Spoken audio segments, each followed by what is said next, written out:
Shalom. Our Torah portion for this week is Kedoshim. It's right in the middle of the book of Leviticus, right at the heart of Leviticus in a sense. And I would say it's right in the heart of the Torah, the geographical center of the Torah. It's called the Holiness Code, and it deals with all sorts of wisdom that helps us to bring holiness into our lives. There are so many verses to choose from.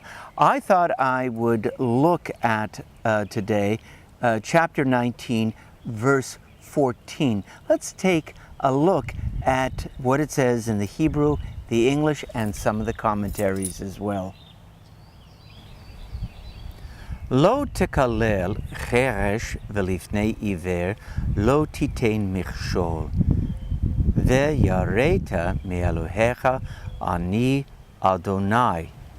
You shall not insult the deaf or place a stumbling block before the blind. You shall fear your God. I am the Lord.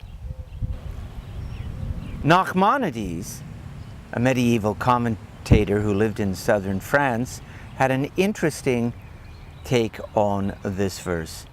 He says there, that is, in this verse, one is forbidden to revile judges and chieftains, the most honored positions in the nation. People sometimes curse the government when some ruling goes against them, and this can lead to disaster, for the masses foolishly hate the authorities and may even rise up against them, though they sustain the land by justice, as it's written in Proverbs 29:4, which is why there is an extra commandment specifically about them. Here, the same courtesy is extended to the most forlorn. Between the two, the sages derive a general principle that applies to everyone, from top to bottom. Of course, the straightforward sense of the prohibition is that one is forbidden to insult a deaf person, even though he himself cannot hear and will therefore not get angry. It goes without saying that a hearing person would be embarrassed and angry. Or place a stumbling block before the blind. Again, the text is dealing with a real-life problem. People insult the deaf or place a stumbling block before the blind because they can do so without fear. Such people, by their nature, neither know nor understand. But you shall fear your God, for he sees what is hidden from others. Here are a couple of additional comments by Abravanel, Don Isaac Abravanel, and Sforno. You shall not insult the deaf or place a stumbling block before the blind. This is a metaphor. The stronger shall not afflict the weaker. After the commands protecting a person's money comes these two, protecting his honor and his physical person.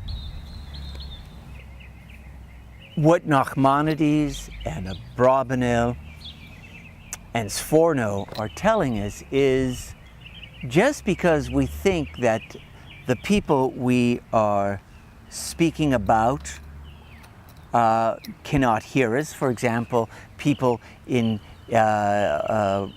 government, we can spread rumors about them, we can agitate against them if they do something we don't like, and they don't know that it is we who are saying those things, that this is a bad thing. God hears everything. And those people who have the power over others to insult them should not do so. It tells us that God hears and sees everything. And it tells us to protect the dignity of people. You could say something about a deaf person or make a gesture, a grimace or something in front of someone who's blind. They don't see or they don't hear. And yet the Torah says that is forbidden. We must protect the dignity of other people. That commandment of not putting a stumbling block before the blind, I have always interpreted as not tempting a person with some sort of temptation that you know that they are susceptible to. For example, if you have a friend who is a recovering alcoholic and you go out to dinner with that person, you shouldn't drink in front of that person. You just shouldn't. It's not a nice thing to do. If you have someone working in your home, someone who does not have a lot of money, don't leave your money and your jewelry out where they might be tempted to steal. You must take responsibility for not placing a stumbling block before the blind. Well, I hope that you will read this week's Torah portion and come to your own conclusions. Shabbat Shalom.